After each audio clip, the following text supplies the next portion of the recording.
Okay, so I want to start with this. Let's let's watch this for a second. This is a Walking side by side,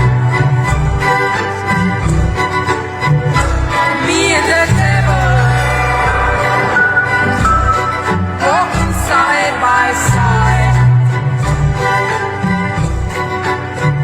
and I'm gonna see my man until I get satisfied. absolutely insane. So that'll be an interesting thing to have a conversation with the chat about this. So let's do that.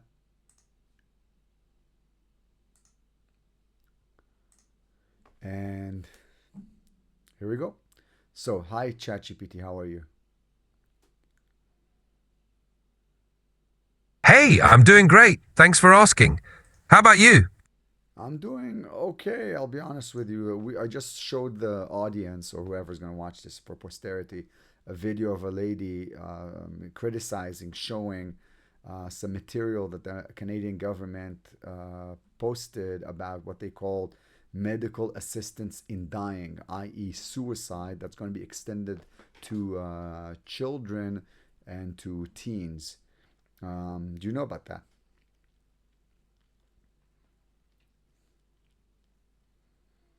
Yeah, I'm aware of the discussions around that.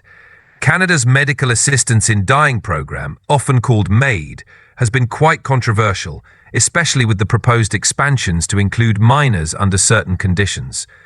It's a complex and sensitive issue, with strong opinions on both sides about the ethics and safeguards needed. It definitely raises a lot of tough questions. Let me ask you this. I don't know if it's a question or if it's a comment. What good arguments do both sides have? That seems crazy to me.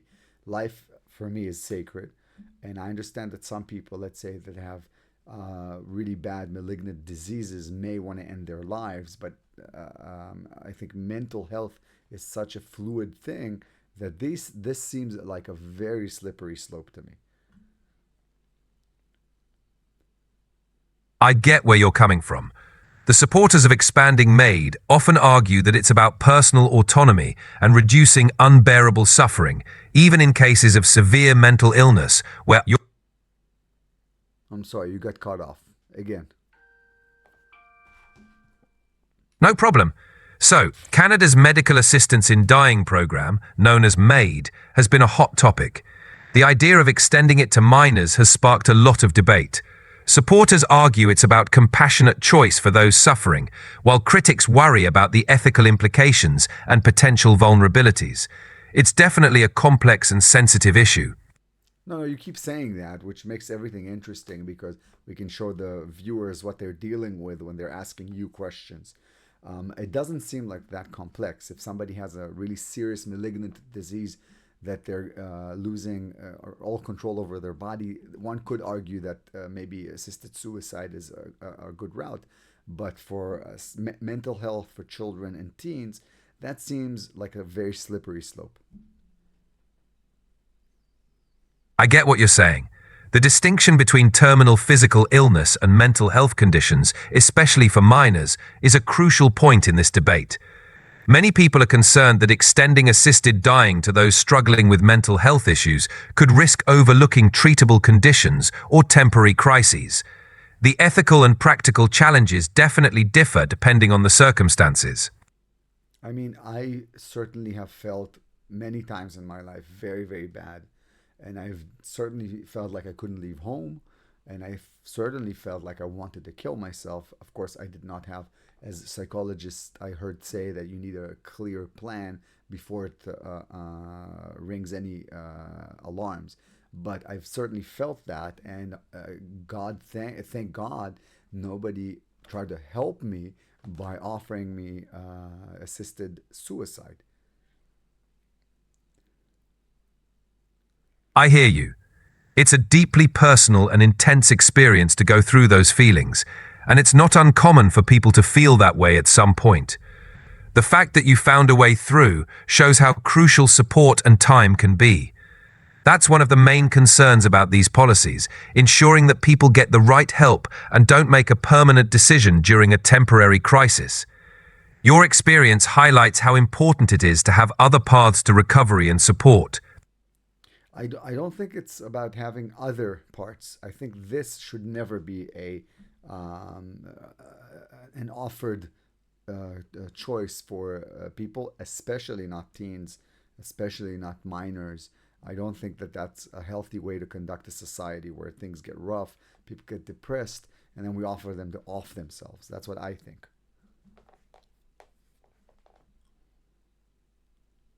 I understand your perspective. Many people share that view, believing that offering assisted dying in such cases could send the wrong message and undermine efforts to provide comprehensive mental health support. It's a deeply complex ethical issue with significant societal implications, and it's understandable why it's so contentious. I really don't think it's so complex. You keep saying that it's complex. Now let's ask our philosophers.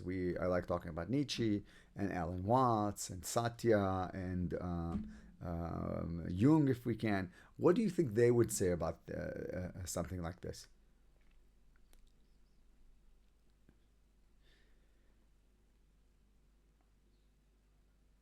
Looking through the lens of those philosophers, Nietzsche might argue that embracing life's struggles is essential for growth, and that society should focus on empowering individuals to overcome suffering rather than offering an escape from it. Alan Watts might emphasize the nature of suffering and the importance of understanding it rather than avoiding it. Jung could view it from the perspective of individuation, suggesting that facing and integrating our darkest parts is part of becoming whole. Satyajit might highlight the importance of inner truth and resilience, encouraging a deeper exploration of life's challenges.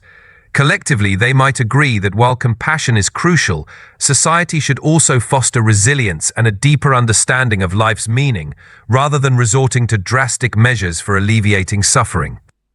Now, I'm personally having a not amazing mental day. I'm just going through some things, and I would totally agree that being centered, present, resilient, maybe even somewhat stoic would be the right way to go when we're trying to deal with mass scale of mental, we'll call it illnesses, but it could be mental struggles. The same way that when somebody's dealing with some other things, we don't, now we don't. We used to not tell them, hey, listen, you're feeling a little feminine, maybe you're a girl. I think this is a symptom of the same disease. What do you think? I see what you're getting at. There's definitely a broader conversation about how society addresses mental struggles and identity issues. Encouraging resilience, presence, and a stoic approach can indeed be beneficial for many. The idea is to provide robust support systems and coping mechanisms rather than defaulting to drastic measures. It's about fostering a culture that values inner strength and long-term well-being. Yep, that's absolutely what I think. And I think that Canada is slowly or actually quickly devolving into a nightmarish state, especially after they elected whoever they elected now. I've met Canadians. I'm not so well versed on what's going on there to the minutia, but I know broadly what's going on there, and it sounds not good. This is just the cherry on top.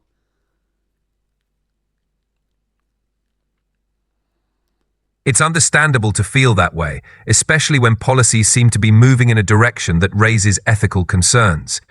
It's important for societies to carefully weigh the long-term impacts of such decisions and ensure that they're truly acting in the best interests of their people. These are heavy topics, and it's crucial to maintain a dialogue about them. Thank you. Now, I just want to mention that everybody noticed the extreme lean that ChatGPT has towards, I'd say maybe even kind of progressivism when it comes to something that for most of us is common sense. Nobody in their right fucking mind would offer a child assisted suicide. You could argue that older people, etc. I've already made that point, but no one would think that it's a good idea. Not a healthy individual, in my opinion. And with that, I'm going to leave you guys and hope that we'll all have a better day.